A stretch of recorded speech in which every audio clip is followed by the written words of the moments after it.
नया साल बीजेपी और कांग्रेस के लिए कैसा होगा?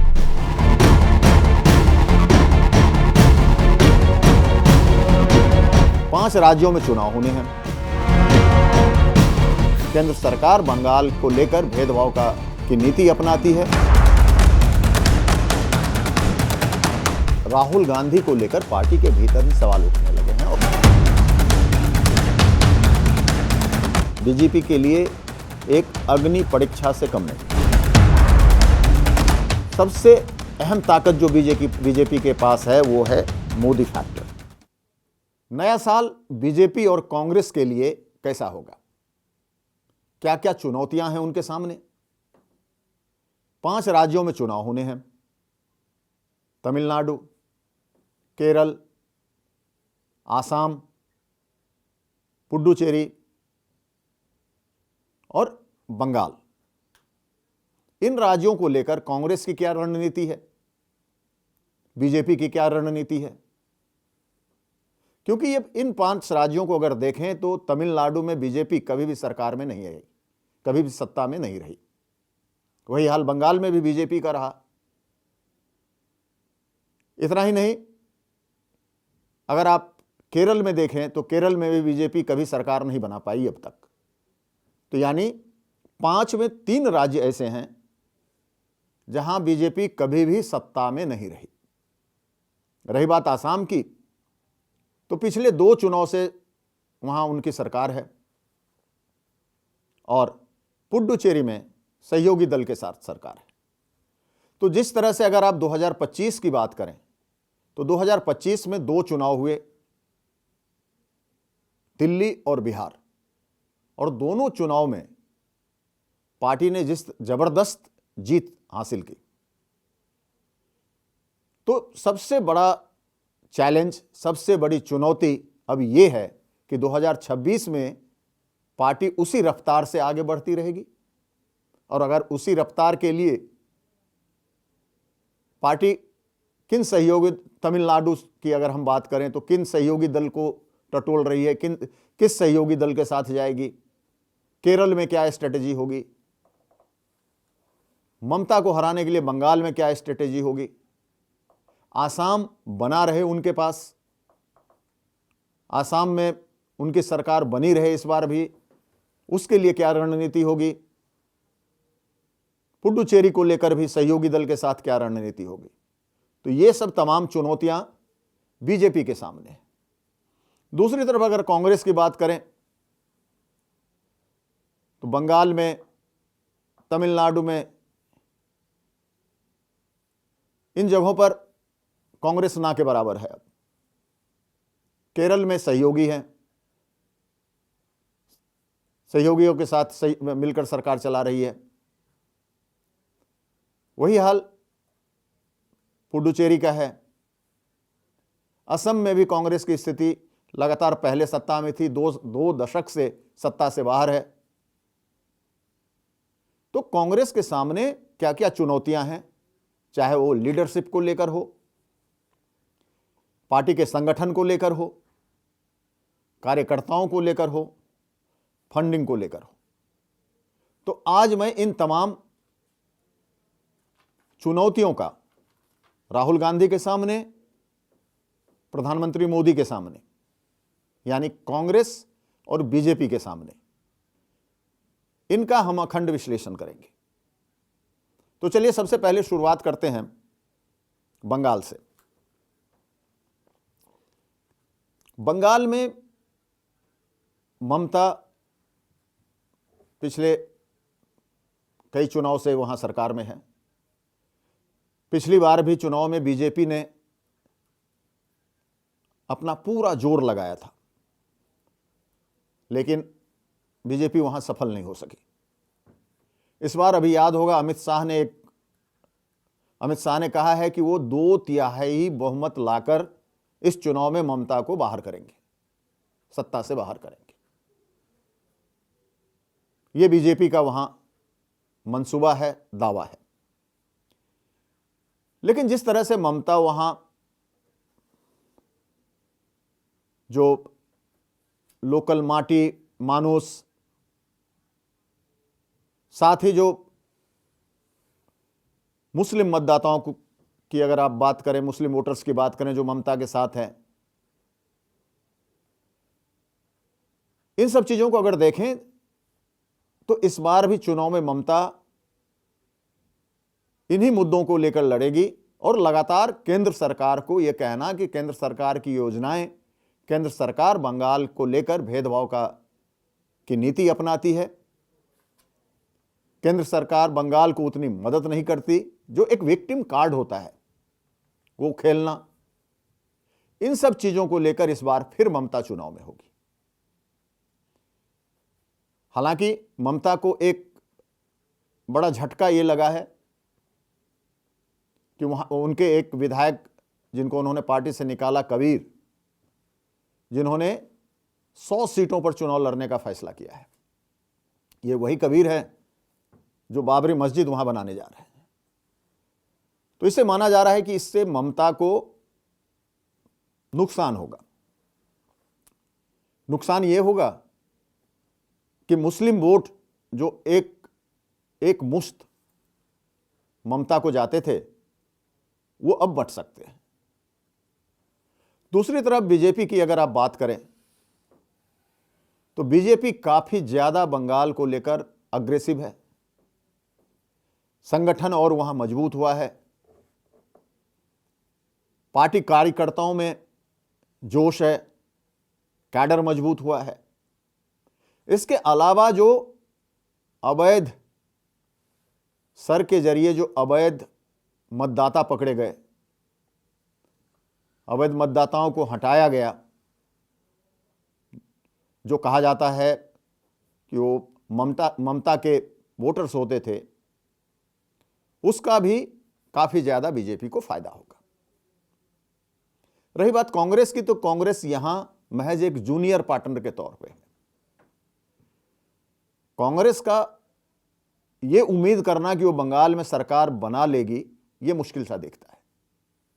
बट यह देखना होगा कि कांग्रेस अगर पिछले चुनाव से थोड़ा सा भी बेहतर अगर परफॉर्म करती है तो यह कांग्रेस के लिए राहत की बात होगी, क्योंकि अधीर रंजन चौधरी जो कांग्रेस के सबसे बड़े आप कहें कि चेहरा आज की तारीख में वहां के हैं, उनके भी बोल नेतृत्व विरोधी लग रहे हैं। अब बात करें हम आसाम की।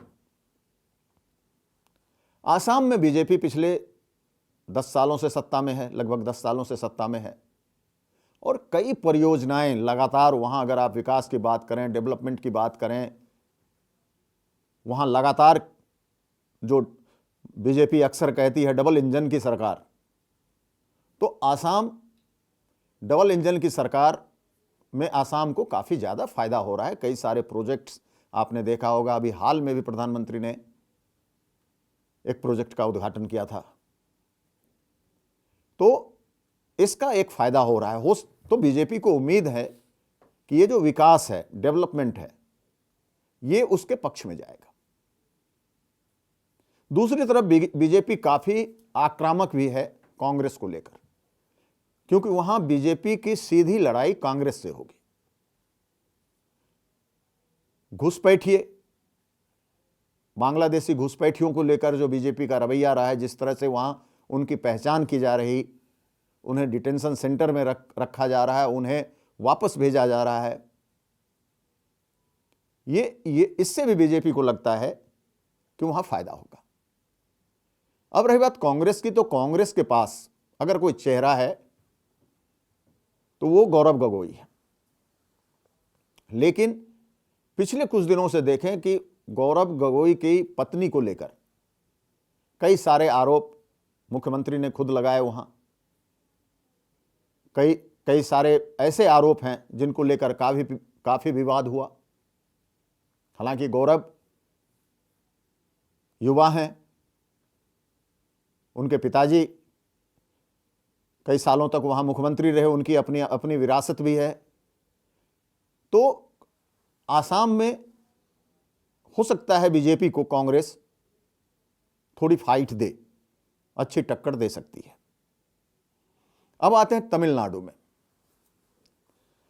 तमिलनाडु में बीजेपी के लिए वाकई बहुत बड़ी चुनौती है, क्योंकि वहां अभी डीएमके की सरकार है और बीजेपी के पास कायदे से देखें तो कोई अच्छा गठबंधन भी नहीं है। पिछले काफी दिनों से बीजेपी वहां एक ऐसे सहयोगी की तलाश में है जिसके सहारे वो वहां चुनाव जीतने की सोच सके, चुनाव जीतने की प्लानिंग कर सके। तो तमिलनाडु में फिलहाल बीजेपी को एक मजबूत सहयोगी चाहिए, मजबूत सहयोगी की तलाश में है, क्योंकि डीएमके को हराना थोड़ा मुश्किल काम है। और यही इससे भी खराब हालत कांग्रेस की है, क्योंकि तमिलनाडु में कांग्रेस लगभग खत्म सी हो चुकी है। तो ऐसे में दोनों ही पार्टियों के लिए तमिलनाडु एक मुश्किल असाइनमेंट आप कह सकते हैं, एक मुश्किल काम है तमिलनाडु का चुनाव जीतना। अब आते हैं केरल पे। केरल में बीजेपी के हौसले काफी बुलंद हैं। वो इसलिए कि अभी नगर निगम के चुनाव में बीजेपी को ठीक ठाक जीत मिली है वहां पर। तो बीजेपी को यह उम्मीद बंधी है कि ये जो जीत है, ये जीत विधानसभा चुनाव में भी रिफ्लेक्ट होगा, यानी इसका असर विधानसभा चुनाव पर भी पड़ेगा। ये उम्मीद है, क्योंकि लोकल बॉडी इलेक्शन को जीतना एक अच्छा संकेत माना जाता है। तो बीजेपी के हौसले इसलिए बुलंद हैं। रही बात कांग्रेस की, तो कांग्रेस को यह उम्मीद है कि उन लेफ्ट के साथ वो सरकार बनाएंगे, लेकिन वहां जिस तरह से शशि थरूर कांग्रेस को हाईकमान कल्चर के खिलाफ बोलते रहते हैं, कई बार सीधे तौर पर नहीं लेकिन इनडायरेक्टली पार्टी के खिलाफ लाइन लेते हैं, तो ऐसे में लगता है कि वहां जो कैडर है, जो कार्यकर्ता हैं, वो कहीं कंफ्यूज ना हो जाए। और अगर कंफ्यूज होते हैं वो, तो उनके कंफ्यूजन का फायदा बीजेपी को मिल सकता है। अब बात करते हैं सबसे आखिरी राज्य पुडुचेरी की। पुडुचेरी में एनडीए की सरकार है, लेकिन पिछले कुछ दिनों से जो बीजेपी की सहयोगी पार्टी है वहां, जो गठबंधन पार्टी है, उनके रवैये ठीक नहीं लग रहे। तो ऐसे में फिर बीजेपी कोशिश यही करेगी कि इसी मजबूत गठबंधन के साथ चुनाव में जाए और अपनी सत्ता वहां बरकरार रख सके। कांग्रेस यहां भी हाथ पर मार रही है। हालांकि कांग्रेस के वहां माना जाता है कि कांग्रेस का कैडर वहां ठीक है, लेकिन फिलहाल कांग्रेस के कैडर में वो जोश नहीं है, वो उम्मीद नहीं है। तो ये तो थी पांचों राज्यों की स्थिति जिसमें 2026 में यानी इस साल चुनाव होने हैं। अब आइए सबसे पहले राहुल गांधी की, कांग्रेस और राहुल गांधी की बात करते हैं। हार के बाद, एक के बाद एक हार के बाद, राहुल गांधी को लेकर पार्टी के भीतर ही सवाल उठने लगे हैं और इसका ताजा उदाहरण दिग्विजय सिंह। एक तबका सोचता है कि राहुल गांधी के बस की बात नहीं है, राहुल गांधी से वो निराश हो चुके हैं और उन्हें ये उम्मीद है कि प्रियंका गांधी ज्यादा मजबूत हो सकती हैं और कांग्रेस के लिए ज्यादा फायदेमंद हो सकती है। इसके अलावा जो अंदरूनी कलह पार्टी के भीतर है, कांग्रेस के नेताओं के अलग अलग बोल, अलग अलग बयान जो लगातार आते रहते हैं, इससे पार्टी को नुकसान ही होता है। रही बात सहयोगी दलों की, तो सहयोगी दल भी राहुल को एक्सेप्ट नहीं कर पा रहे और इसका सीधा उदाहरण सीट बंटवारे में आपको दिखता है कि किस तरह से सीट बंटवारे में सहयोगी दल ऊपर रहते हैं, सहयोगी दलों की चलती है। आपने पिछली बार बिहार चुनाव में भी देखा। साथ ही कांग्रेस को अब सहयोगी दल जूनियर पार्टनर के रूप में देखने लगे। उनको लगता है कि कांग्रेस हमारा बड़ा भाई नहीं, छोटा भाई है, और कांग्रेस के बिना वो चल सकते हैं, लेकिन उनके बिना कांग्रेस नहीं चल सकती। तो ये सबसे बड़ी विडंबना आज की तारीख में राहुल गांधी और कांग्रेस के लिए है। पुराने नेताओं की एक लंबी लिस्ट है। कपिल सिब्बल, जिन्होंने नेतृत्व को लेकर सवाल उठाए थे कि नेतृत्व में फैसला लेने की क्षमता नहीं है। गुलाम नबी आज़ाद ने भी राहुल को लेकर सवाल उठाए। आनंद शर्मा, कभी कभार मनीष तिवारी जैसे नेता, वो भी लाइन से हटकर कई बार बोल चुके हैं। महाराष्ट्र से पृथ्वीराज चौहान, जो वहाँ के पूर्व मुख्यमंत्री भी होते थे, वीरप्पा मोइली, ऐसे जो तमाम बड़े नेता हैं, वो अपने बयानों से साबित कर चुके हैं कि वो उनको पार्टी की कार्यशैली, राहुल के कामकाज करने का तरीका वो बिल्कुल पसंद नहीं है, और इससे वो दुखी भी हैं, आहत भी हैं। तो इसलिए ये माना जा रहा है कि राहुल को चुनौती बाहर से नहीं, पार्टी के भीतर से ही, अपने नेताओं से ही ज्यादा है। इतना ही नहीं, जैसा मैंने कहा कि सीट बंटवारे को लेकर कांग्रेस हमेशा बैकफुट पे रहती है। जो रीजनल पार्टीज हैं वो मजबूत हो गई हैं, कांग्रेस कमजोर हो चुकी है। बंगाल और तमिलनाडु में एक जूनियर पार्टनर के तौर पर है। इसके अलावा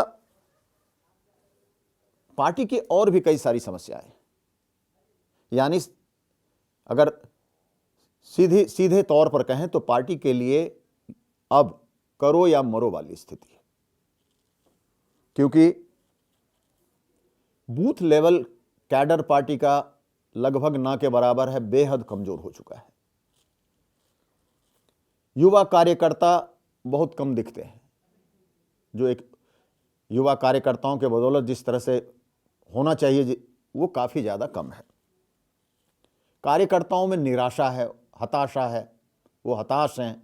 उन्हें लग रहा है कि शायद पता नहीं पार्टी चुनाव वापस आएगी भी नहीं, उनकी सरकार बनेगी भी या नहीं। फंड की कमी है। इसके अलावा कांग्रेस के बारे में यह भी एक कार्यकर्ताओं में धारणा बन गई कि यह पार्टी, मतदाताओं में भी धारणा बन गई है कि यह पार्टी बस चुनाव के समय एक्शन में आती है। इनके नेता चुनाव के समय एक्शन में आते हैं और बाकी समय गायब रहते हैं। इससे भी काफी ज्यादा नेगेटिव प्रभाव पड़ रहा है। बीजेपी की जो 24x7 वाली मशीनरी है, उसके सामने कांग्रेस बुरी तरह फेल हुई है।